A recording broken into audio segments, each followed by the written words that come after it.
Assalamualaikum warahmatullahi wabarakatuh. Kami dari kelompok 11 izin menyampaikan materi perkuliahan kali ini guna memenuhi tugas kelompok mata kuliah pengantar ilmu ekonomi makro terkait bab 11 yang berjudul Pandangan Luar Negeri, Proteksi dan Globalisasi. Adapun pemateri yang pertama, saya sendiri Wahyudin dengan NIM 201430090. Selanjutnya ada Meisya Amelia dengan NIM 201430078 dan yang terakhir ada Lestari Haryani dengan NIM 201430103.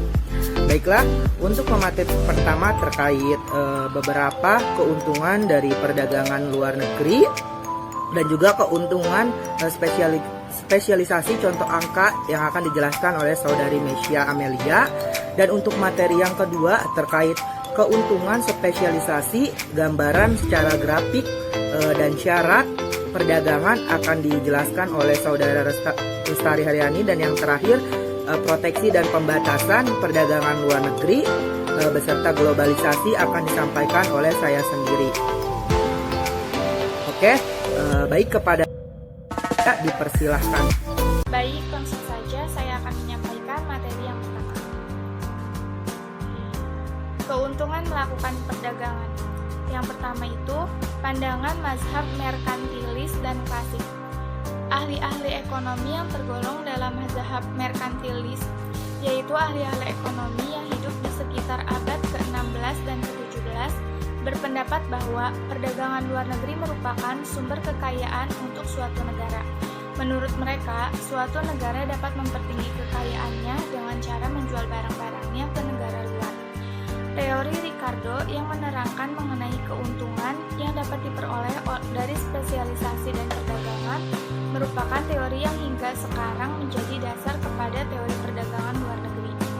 Berdasarkan kepada teori Ricardo tersebut, negara-negara digalakkan menjalankan sistem perdagangan bebas.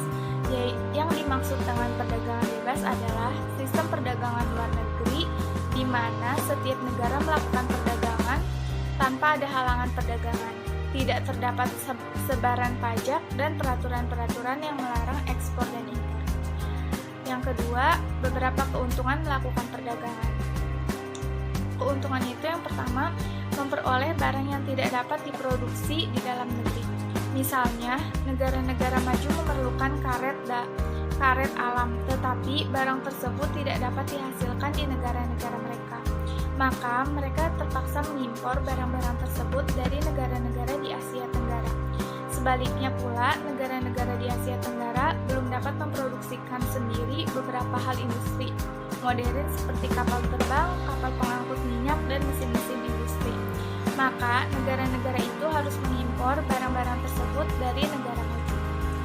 Yang kedua itu, memperoleh keuntungan dari spesialisasi. Sebab utama kegiatan perdagangan luar negeri adalah untuk memperoleh keuntungan yang diwujudkan oleh spesialisasi.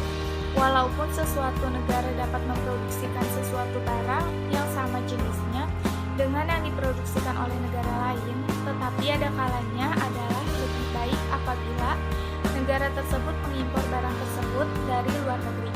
Dengan mengadakan spesialisasi dan perdagangan, setiap negara dapat memperoleh keuntungan yang berikut. Faktor-faktor produksi yang dimiliki setiap negara dapat digunakan dengan lebih efisien, dan setiap negara dapat menikmati lebih banyak barang dari yang dapat diproduksikan di dalam negeri. Yang ketiga itu, memperoleh pasar industri-industri dalam negeri. Apabila kapasitas dari mesin-mesin masih rendah sehingga produksi mesin-mesin itu belum mencapai tingkat yang optimum, ekspor ke luar negeri akan mempertinggi keefisienan dari mesin-mesin yang digunakan dan mengurangi biaya produksi. Dengan demikian, untuk industri-industri yang mempunyai sifat seperti itu, perdagangan luar negeri bukan saja untuk menambah produksi dan meningkatkan keuntungan, tetapi juga dapat menurunkan biaya produksi. Keuntungan yang keempat itu, menggunakan teknologi modern dan meningkatkan produktivitas. Perdagangan luar negeri memungkinkan negara tersebut mengimpor mesin-mesin atau alat-alat yang lebih modern untuk melaksanakan teknik produksi dan cara produksi yang lebih baik. Dengan mengimpor teknologi yang lebih modern, negara tersebut dapat menaikkan produktivitasnya dan ini akan mempercepat pertambahan produksi. Keuntungan dari spesialisasi, contoh angka. Keuntungan itu adalah yang pertama, faktor-faktor produksi akan dapat digunakan dengan lebih efisien dan penduduk negara itu akan dapat menikmati lebih banyak barang-barang. Asumsi-asumsi yang digunakan dalam menunjukkan keuntungan perdagangan luar negeri dengan angka-angka, dua gambaran akan dibuat, yaitu gambaran di mana masing-masing negara memiliki keuntungan mutlak dalam mengeluarkan sesuatu barang, dan gambaran di mana masing-masing negara memiliki keuntungan berbanding dalam mengeluarkan sesuatu barang. Beberapa asumsi lain perlu digunakan. Dua asumsi penting yang lain dalam analisis mengenai keuntungan perdagangan luar negeri adalah setiap negara yang melakukan perdagangan telah mencapai kesempatan kerja penuh, tidak terdapat faktor produksi yang menganggur.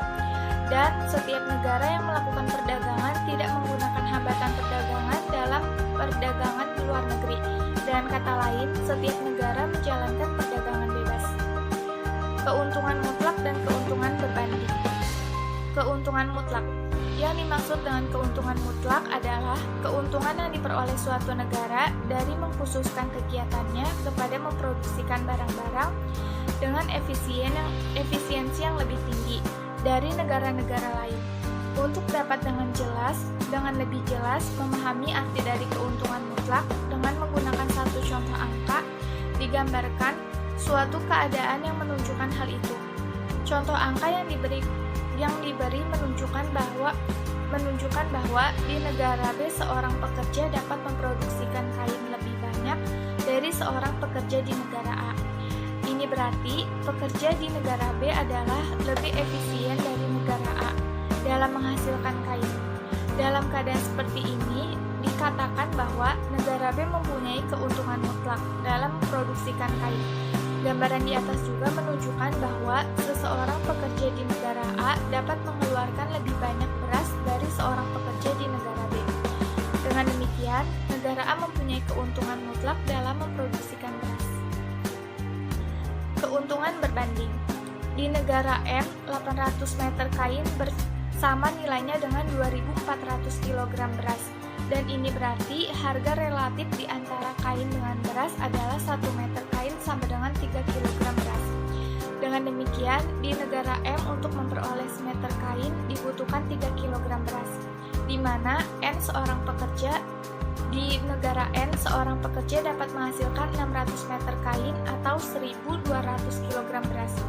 Dengan demikian, di negara N harga relatif di antara kain dan beras adalah 1 meter kain sama dengan 2 kg beras. Dan ini berarti untuk memperoleh semeter kain dibutuhkan 2 kg beras. Jadi, dalam keadaan seperti diterangkan di atas, negara N dikatakan mempunyai keuntungan berbanding dalam memproduksikan kain. Sedangkan negara M dikatakan mempunyai keuntungan berbanding dalam memproduksikan beras.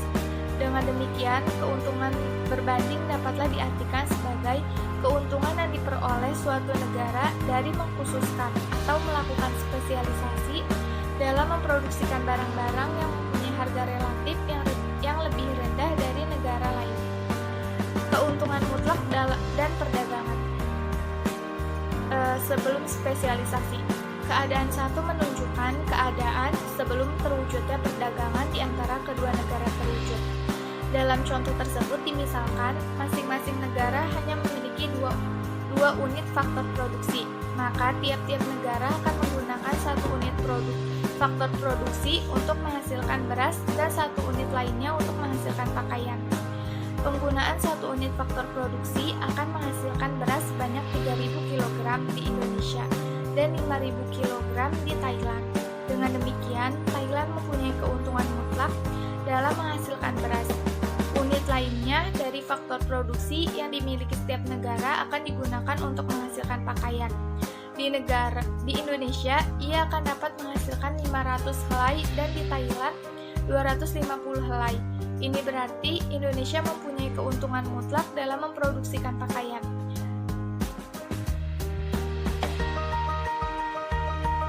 Setiap unit faktor produksi akan menghasilkan 2.000 kg beras dan 500 helai pakaian. Di Indonesia, ini berarti satu helai pakaian sama dengan 6 kg beras. Di Thailand, satu helai pakaian sama dengan 20 kg beras. Dari angka-angka ini dapatlah dikatakan bahwa harga pakaian secara relatif adalah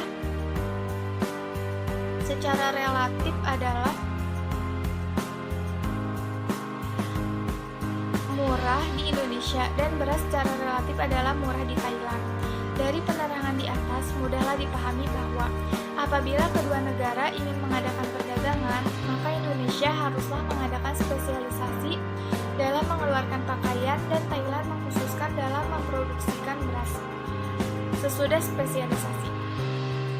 spesialisasi, produk beras di Thailand dan pakaian di Indonesia adalah seperti yang ditunjukkan dalam keadaan dua, yaitu dengan melakukan spesialisasi, Thailand dapat memproduksikan 10.000 kg beras, sedangkan tanpa spesialisasi Indonesia dan Thailand hanya dapat memproduksikan 8.000 kg beras saja.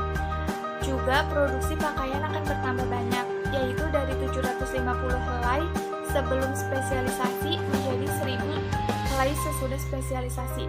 Angka-angka ini menunjukkan bahwa dengan adanya spesialisasi, faktor-faktor produksi dapat digunakan dengan lebih efisien.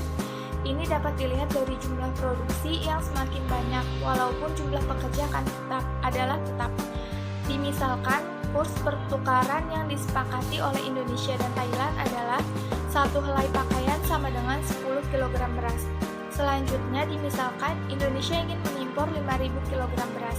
Untuk memperoleh beras banyak ini, Indonesia harus mengekspor sesuai dengan kurs pertukaran di atas, sebanyak 500 helai pakaian. Keuntungan perdagangan berdasarkan kepada asumsi di atas. Berdasarkan kepada asumsi di atas, maka setelah perdagangan dilakukan, jumlah beras dan pakaian yang tersedia dan dapat digunakan di masing-masing negara adalah seperti yang ditunjukkan dalam keadaan 3. Dapat dilihat bahwa penduduk Indonesia akan menikmati 5.000 kg beras dan 500 helai pakaian. Jumlah ini adalah lebih tinggi dari yang dapat mereka nikmati sebelum perdagangan, yaitu 3.000 kg beras dan 500 helai pakaian. Keadaan yang sama didapati di Thailand. Sekarang mereka dapat menggunakan 5.000 kg beras dan 500 helai pakaian, berbanding dengan 5.000 kg beras dan 250 helai pakaian sebelum dilakukan spesialisasi dan perdagangan. Keadaan ini jelas menunjukkan perdagangan memungkinkan setiap negara menikmati lebih banyak barang dari yang dapat dihasilkan di dalam negeri. Keuntungan berbanding dan perdagangan.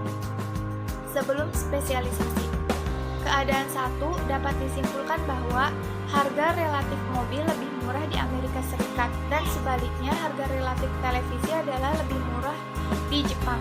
Di Amerika Serikat untuk memperoleh satu mobil yang harus dikorbankan adalah 30 televisi. Di Jepang, satu mobil dapat ditukar dengan 60 televisi. Ini berarti bahwa Amerika Serikat mempunyai keuntungan berbanding dalam mengeluarkan mobil dan Jepang mempunyai keuntungan berbanding dalam memproduksi televisi. Sesudah spesialisasi, apabila dilakukan spesialisasi dan perdagangan, kedua faktor produksi dimiliki oleh masing-masing negara akan digunakan untuk memproduksikan barang yang memiliki keuntungan berbanding. Oleh karena itu, Jepang akan memproduksi televisi dan Amerika akan memproduksikan mobil. Tingkat produksi yang dicapai sesudah spesialisasi di Jepang dan Amerika Serikat adalah seperti ditunjukkan dalam keadaan 2, yaitu 100 mobil atau diproduksikan di Amerika dan 240 televisi yang diproduksikan Jepang. Diasumsikan kurs pertukaran yang berlaku adalah 1 mobil sama dengan 40 televisi dan Amerika Serikat akan membeli 1.600 televisi. Untuk memenuhi permintaan Amerika Serikat ini, Jepang akan mengekspor 1.600 televisi dan dari ekspor ini Jepang memperoleh 40 mobil. Keuntungan perdagangan. Yang pertama itu, produksi mobil meningkat dari 70 menjadi 100 unit. Tetapi produksi televisi berkurang dari 2.700 menjadi 2.400 unit. Harga pertukaran adalah 40 televisi sama dengan 1 mobil. Berarti kekurangan 300 televisi dapat diganti dengan kenaikan produksi 7,5 mobil. Berarti tambahan 30 unit produksi mobil sama nilainya dengan 1.200 televisi. Jumlah yang lebih besar dari pengurangan produksi televisi yang berlaku sesudah perdagangan. kedua itu, Amerika Serikat menikmati keuntungan yang nyata karena mobil dan televisi yang dinikmatinya melebihi dari jumlah yang dapat diproduksikan.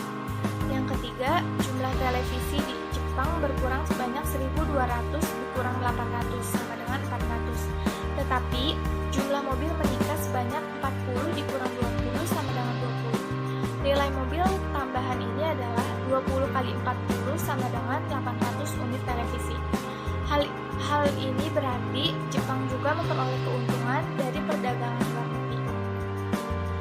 Baik, materi selanjutnya akan disampaikan oleh rekan saya yaitu Lestari Haryanti. Syarat-syarat perdagangan luar negeri adalah 1. Barang yang diperdagangkan harus berkualitas tinggi. 2. Adanya valuta asing sebagai alat tukar. 3. Proses produksi harus ramah lingkungan. 4. Adanya perdagangan bebas dan tidak adanya proteksi di negara tujuan. 5. Adanya perjanjian perdagangan dengan negara tujuan. 6. Adanya sistem transportasi antar negara. Pembahasan. Yang pertama, barang yang diperdagangkan harus berkualitas tinggi. Maksudnya adalah konsumen luar negeri lebih memilih produk yang berkualitas. Banyak produk Indonesia yang dianggap tidak bermutu dan kualitasnya rendah. Penyebab kualitas rendah ini antara lain adalah adanya campuran bahan kimia, sementara konsumen negara maju lebih memilih produk organik bebas bahan kimia. Kurangnya pengendalian mutu atas hasil produk dan tidak adanya sertifikasi sesuai dengan standar mutu internasional. Kedua, adanya valuta asing sebagai alat tukar. Perdagangan antara negara terjadi antara negara-negara yang menggunakan mata uang berbeda, sehingga perlu digunakan alat tukar yang diterima kedua belah pihak. Biasanya, mata uang yang digunakan adalah US dollar. Ketiga, proses produksi harus ramah lingkungan. Maksudnya adalah beberapa produk dari Indonesia tidak dihasilkan oleh proses yang tidak ramah lingkungan. Contohnya adalah produk CPO, minyak sawit mentah, yang ditolak oleh negara-negara Eropa karena dianggap dihasilkan dari perkebunan yang ditanam di lahan hasil pembalakan hutan hujan tropis. Pembalakan untuk lahan kelapa sawit ini mengancam kelestarian hewan langka seperti harimau dan orang utan Sumatera. 4. Adanya perdagangan bebas dan tidak adanya proteksi di negara tujuan. Maksudnya, perdagangan bebas di mana negara-negara di dunia dapat mudah menjual produknya pada negara lain. Sangat penting agar perdagangan antara negara dapat terjadi. Terkadang, meski produk Indonesia berkualitas tinggi, negara lain tidak mengizinkan masuk produk tersebut karena adanya kebijakan melindungi proteksi terhadap industri setempat.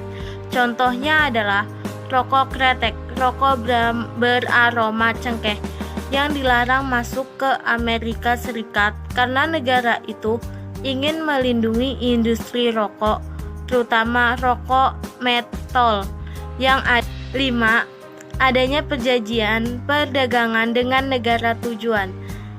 Negara-negara di dunia lebih memprioritaskan masuknya produk dari negara yang memiliki perjanjian perdagangan dengan negara tersebut. Hal ini karena negara tersebut ingin saling bisa diterima produknya dan bisa mengakses pasar masing-masing lewat perjanjian dagang ini. bila Indonesia tidak memiliki perjanjian dagang dengan negara tujuan ekspor, maka produk Indonesia sulit masuk atau akan dikenai bea masuk besar bila diekspor ke negara itu. Keenam, adanya sistem transportasi antar negara. Perdagangan antara negara terkadang menempuh jarak yang sangat jauh. Untuk itu, diperlukan sistem untuk mengangkut barang dari negara asal ke negara tujuan. Umumnya digunakan kapal kargo karena kapasitasnya yang sangat besar sehingga dapat mengangkut barang secara ekonomis. Keuntungan perdagangan dalam grafik. Keadaan sebelum spesialisasi kurva menunjukkan kemungkinan produksi untuk Prancis dan Kanada di dalam memproduksi televisi dan radio. Kurva kemungkinan produksi yang ditunjukkan dalam gambar adalah membentuk garis lurus.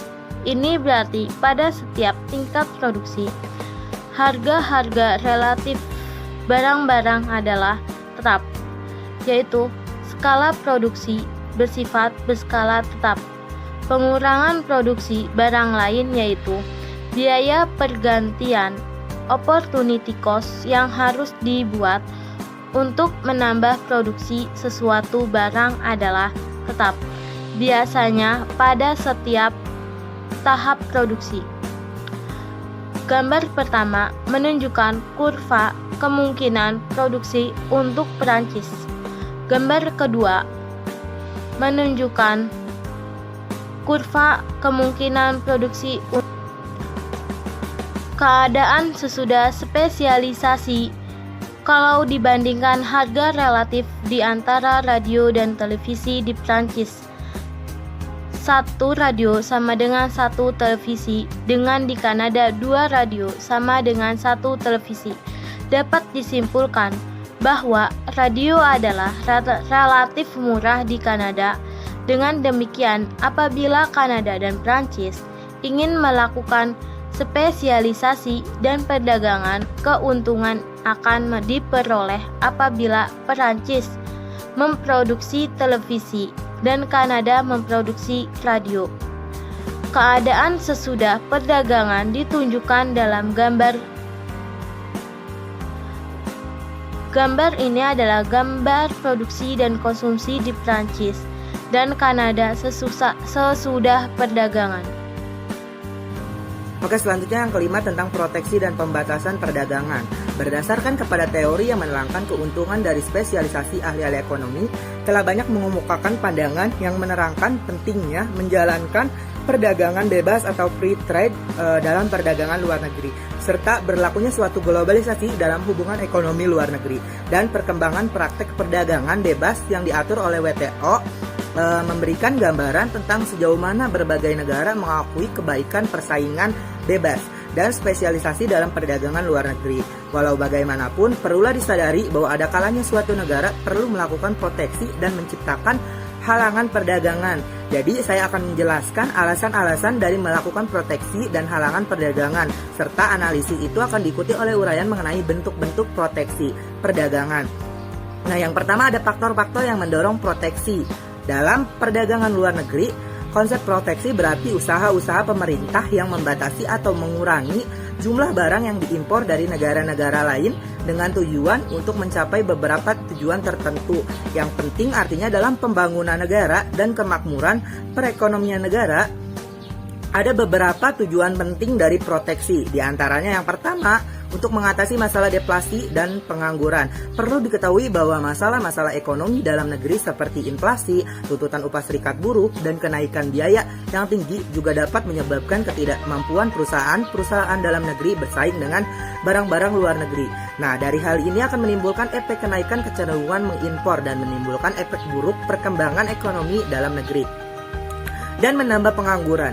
Di samping itu, Kecenderungan mengimpor yang semakin tinggi sebagai akibat dari perkembangan ekonomi yang lebih efisien di negara-negara lain dan perkembangan ekonomi yang tidak mendorong di dalam negeri kerap kali mendorong pemerintah untuk melaksanakan kebijakan proteksi yang bertujuan agar perkembangan perusahaan-perusahaan dalam negeri tidak dipengaruhi oleh efek buruk sebagai akibat saingan barang impor. Yang kedua ada mendorong perkembangan industri baru, yang mana tujuan ini terutama banyak dilakukan oleh negara-negara berkembang yang ingin mendorong perkembangan jenis-jenis industri tertentu. Industri barulah biasanya belum mendapat kepercayaan masyarakat. Oleh karena itu, penjualan yang dapat diharapkan pada permulaan adalah sedikit dan ini menyebabkan kapasitas produk mereka belum mencapai tingkat yang paling optimal. Biaya rata-rata adalah yang paling rendah apabila biaya produksi tinggi dan mutu produksinya belumlah sebanding dengan jenis barang yang sama yang diproduksikan di luar negeri. Maka industri baru akan mengalami kesukaran untuk menjual produksinya pada harga yang sama dengan barang-barang buatan luar negeri. Dalam keadaan seperti inilah proteksi bertujuan agar industri yang baru didirikan dapat berkembang dan akhirnya dapat bersaing dengan produksi yang sama dari luar negeri. Baik, selanjutnya yang ketiga, untuk mendiversifikasi perekonomian. Selain poin 2 tadi, poin ini juga tujuan yang ingin dicapai oleh negara-negara berkembang. Ketika negara-negara berkembang memulakan usaha pembangunannya, pada umumnya kegiatan ekonomi dijalankan di sektor pertanian tradisional yang rendah produktivitasnya. Ini menyebabkan pendapatan masyarakat sangatlah rendah. Untuk menaikkan pendapatan dan mengukuhkan sektor ekonomi adalah paling penting untuk mendiversifikasikan kegiatan ekonomi dan terutama mengembangkan sektor industri untuk memastikan agar pabrik-pabrik yang baru akan memperoleh pasaran yang cukup untuk produksinya dan harga barang adalah melebihi biaya produksi. Pemerintah negara-negara berkembang pada umumnya melaksanakan kebijakan proteksi dalam usahanya guna mendorong perkembangan industri-industri. Ada yang keempat, untuk menghindari kemerosotan industri-industri. Tentu tujuan ini terutama ingin dicapai oleh negara-negara maju karena negara-negara yang sudah lama berkembang seperti Amerika Serikat dan negara-negara Eropa memiliki beberapa jenis industri yang menghadapi saingan yang hebat dari industri-industri yang sejenisnya di negara-negara lain. Contohnya adalah industri galangan kapal, industri baja, industri mobil, dan industri kain. Yang kelima, untuk memperbaiki neraca pembayaran. Nah, perlu diketahui bahwa untuk mendorong ekspor adalah salah satunya untuk mengatasi masalah defisit neraca pembayaran tersebut. Apabila usaha ini gagal dan keadaan di mana impor melebihi ekspor semakin buruk, usaha untuk mengatasi masalah neraca pembayaran dapat dilakukan dengan membatasi impor dengan cara membatasi jumlah yang dapat diimpor atau dengan memungut pajak impor agar harga di dalam negeri menjadi lebih mahal dan mengurangi permintaan. Cara lain yang dapat dilakukan untuk memperbaiki neraca pembayaran adalah dengan menyatukan valuta asing yang akan digunakan untuk mengimpor beberapa jenis barang tertentu. Yang keenam, untuk menghindari dumping. Dari yang kita tahu, sebagian industri masih mempunyai kelebihan kemampuan atau kapasitas memproduksi, tetapi tidak dapat lagi menaikkan penjualannya di dalam negerinya. Mencoba memperoleh pembeli luar negeri dengan cara menjual barang-barangnya pada harga yang sangat rendah. Nah, apabila produsen-produsen di negara-negara pengimpor tidak dapat menjual pada harga tersebut, masyarakat dan konsumen di negara itu akan lebih cenderung untuk membeli barang impor yang lebih murah. Nah, industri-industri di negara tersebut adalah akan kehilangan pasarannya dan selanjutnya akan menimbulkan pengangguran. Oleh karena itu, dumping dapat menimbulkan efek buruk kepada negara yang membeli barang yang dilempar dengan harga murah. Kebijakan proteksi dijalankan untuk menghindarinya. Yang ketujuh, untuk menambah pendapatan pemerintah, di mana ada kalanya pemerintah meninggikan pajak ke atas barang impor bukan saja untuk menghambat kemasukan barang-barang tersebut, tetapi juga untuk meninggikan pendapatan pemerintah. Nah, apabila pemerintah ingin menambah pembelanjaan tetapi tidak dapat memperoleh tambahan pendapatan dari sumber-sumber pajak yang lain, maka kenaikan pajak impor kerap kali dilakukan. Cara ini dipilih karena bukan saja pendapatan pemerintah bertambah, tetap ia juga dapat mencapai beberapa tujuan lain seperti mengurangi impor, memperbaiki neraca pembayaran, dan mendorong perkembangan industri-industri dalam negeri. Selanjutnya B, alat pembatasan perdagangan. Dari yang kita ketahui bahwa proteksi dan pembatasan perdagangan adalah kebijakan-kebijakan pemerintah dalam membatasi dan mengurangi barang-barang yang diimpor. Nah, adapun halangan dalam perdagangan dapat dibedakan kepada 4 jenis, yaitu tarif, kuota, halangan perdagangan bukan tarif, dan pembatasan penggunaan valuta asing. Yang pertama ada tarif dan pajak impor, di mana hambatan perdagangan yang berbentuk menggunakan pajak ke atas barang-barang yang diimpor dinamakan tarif. Proteksi perdagangan ini dapat dibedakan menjadi 2 jenis, yaitu tarif ad valorem dan tarif spesifik. Tarif ad valorem adalah pajak impor yang dikenakan berdasarkan harga dari barang yang diimpor, sedangkan pajak spesifik adalah pajak yang tetap nilainya walaupun harga barang impor berubah. Yang kedua ada kuota. Pembatasan impor merupakan hambatan perdagangan yang menentukan jumlah maksimum suatu jenis barang yang dapat diimpor dalam suatu periode tertentu, misalnya setahun. Berbeda dengan tarif kuota tidak menambahkan pendapatan pemerintah, akan tetapi untuk memproduksi produk domestik kuota merupakan langkah pemerintah yang lebih menguntungkan karena setelah kuota impor dipenuhi maka tidak lagi menghadapi persaingan dari luar. Yang ketiga ada hambatan perdagangan bukan tarif. Jika dilihat, salah satu hambatan perdagangan bukan tarif yang seringkali digunakan di berbagai negara ialah peraturan yang mewajibkan departemen-departemen pemerintahan atau perusahaan-perusahaan pemerintah untuk lebih mengutamakan pembelian barang-barang produksi dalam negeri. Hambatan perdagangan bukanlah tarif yang wujud dalam bentuk peraturan-peraturan yang menentukan syarat-syarat yang harus dipenuhi agar sesuatu barang impor dibenarkan masuk ke suatu negara. Yang keempat, pembatasan penggunaan valuta asing. Dari ketiga cara membatasi perdagangan yang telah diterangkan, tergolong dalam kebijakan fiskal. Namun di samping itu, pemerintah juga dapat menjalankan kebijakan moneter untuk membatasi impor, seperti tidak memberi kemudahan pinjaman bank untuk mengimpor atau melakukan pembatasan penjualan valuta asing yang digunakan untuk mengimpor. Ada beberapa cara untuk mengatasi penggunaan valuta asing untuk tujuan mengimpor. Salah satunya ialah mencantum jumlah mata uang asing yang digunakan untuk mengimpor barang-barang mewah. Yang kedua ialah dengan menjual valuta asing dengan harga yang lebih tinggi dari kurs resmi yang ditetapkan oleh pemerintah. Penjual valuta asing yang dibatasi tersebut dapat mengurangi keinginan untuk mengimpor. Baik, selanjutnya keenam ada globalisasi dan pertumbuhan ekonomi. Ada 3 hal yang berkaitan dengan globalisasi yang akan dibicarakan dalam materi kali ini. Yang pertama terkait definisi globalisasi, faktor-faktor yang mengalahkan atau mewujudkan globalisasi, dan kebaikan serta keburukan globalisasi. Yang pertama ada definisi globalisasi. Nah, apa sih globalisasi? Nah, jadi globalisasi merupakan suatu konsep yang sering dinyatakan pada orang pada saat ini, tetapi yang menyatakan dan membahasnya mempunyai pengertian yang berbeda mengenai konsep tersebut. Sebabnya adalah karena konsep tersebut berlaku di berbagai bidang ekonomi, politik, kebudayaan, hubungan sosial, dan bahkan di bidang olahraga. Kita ambil contoh, misalnya pemain sepak bola Korea dan Afrika telah bermain dalam klub sepak bola di berbagai negara di Eropa. Selanjutnya, globalisasi juga dapat didefinisikan sebagai salah satu konsep yang menerangkan peningkatan ketergantungan suatu negara dengan berbagai negara lain di dunia, serta peningkatan kegiatan perdagangan bebas dengan aliran modal yang lebih bebas. Selanjutnya ada faktor-faktor yang mewujudkan globalisasi. Perlu diingat bahwa globalisasi bukanlah suatu keadaan yang harus dalam hubungan ekonomi luar negeri. Proses globalisasi telah bermula sejak beberapa abad yang lalu ketika negara-negara Eropa menjelajahi daerah-daerah baru di benua Amerika, Australia, dan New Zealand, dan melakukan penaklukan dan penjajahan di berbagai kawasan di Asia dan Afrika. Maka dari itu, muncullah beberapa faktor-faktor yang dapat mewujudkan globalisasi. Di antaranya, yang pertama, adanya perkembangan politik di dunia. Yang kedua, ada terjadinya peningkatan praktek perdagangan bebas. Yang ketiga, adanya perkembangan perusahaan multinasional. Yang keempat, adanya perkembangan investasi portofolio di pasaran luar negeri. Dan yang terakhir, ada kemajuan teknologi dalam bidang informasi dan pengangkutan.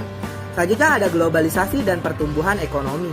Selanjutnya, sebagai penutup uraian mengenai globalisasi dapat diperhatikan dari berbagai pandangan yang menyokong maupun mengkritik globalisasi, yang pada umumnya ahli-ahli ekonomi, pemimpin-pemimpin negara, dan institusi ekonomi internasional menekankan tentang pentingnya peranan globalisasi dalam pengembangan ekonomi dunia. Oleh sebab itu, usaha-usaha untuk menjalankan perdagangan bebas melalui pengurangan pajak impor dan mendorong pengaliran investasi dan pengaliran dana yang lebih bebas sangat ditekankan. Baik, selanjutnya ada beberapa kebaikan dari globalisasi. Yang pertama, produksi di dunia dapat ditingkatkan melalui spesialisasi dan perdagangan, di mana faktor-faktor produksi dunia dapat digunakan dengan lebih efisien. Output dunia bertambah dan setiap masyarakat akan memperoleh keuntungan dari spesialisasi dan perdagangan dalam bentuk pendapatan yang meningkat, yang selanjutnya dapat meningkatkan pembelanjaan dan tabungan. Yang kedua, ada meningkatkan kemakmuran masyarakat dalam suatu negara melalui perdagangan yang lebih bebas yang memungkinkan masyarakat berbagai negara mengimpor lebih banyak barang dari luar negeri. Yang ketiga, meluaskan pasar untuk hasil produksi dalam negeri melalui perdagangan luar negeri yang lebih bebas, memungkinkan setiap negara memperoleh pasar yang jauh lebih luas dari pasaran di dalam negeri. Yang keempat, dapat memperoleh lebih banyak modal dan teknologi yang lebih baik. Dari yang kita ketahui bahwa masalah kekurangan modal dan kekurangan tenaga ahli dan tenaga terdidik yang berpengalaman sering dihadapi negara-negara berkembang. Cara yang paling mudah untuk menghadapi hal ini adalah dengan menarik investasi yang bersifat foreign direct investment.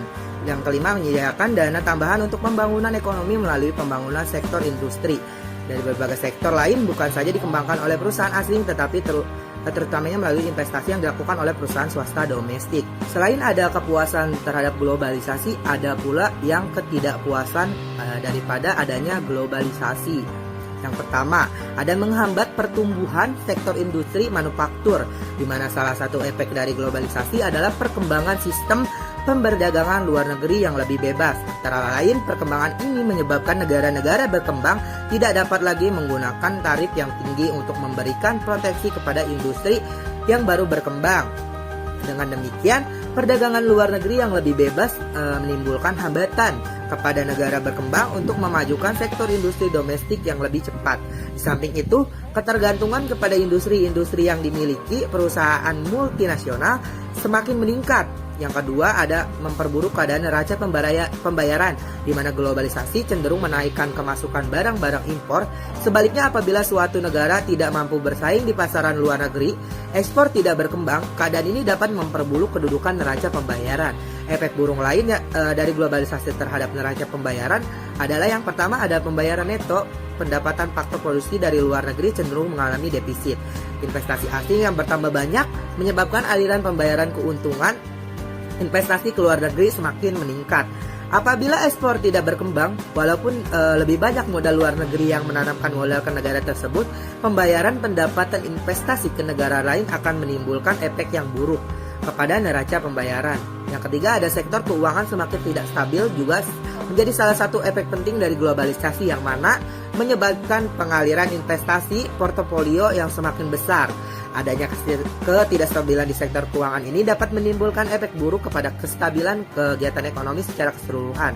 Yang keempat, ada memperburuk prospek pertumbuhan ekonomi jangka panjang, di mana pendapatan menjadi semakin tidak adil dan masalah sosial ekonomi masyarakat semakin bertambah buruk. Jadi, untuk menghindari setiap negara perlulah berusaha agar tingkat kemampuan bersaingnya semakin meningkat, dan pemerintah mampu menjalankan kebijakan-kebijakan yang memberi kesempatan dan mendorong kepada sektor swasta dalam negeri untuk berkembang. Oke, baik. Mungkin hanya itu saja penjelasan yang dapat kelompok kami sampaikan terkait perdagangan luar negeri, proteksi dan globalisasi. Kurang lebihnya mohon maaf. Wabillahi taufiq wal hidayah. Wassalamualaikum warahmatullahi wabarakatuh.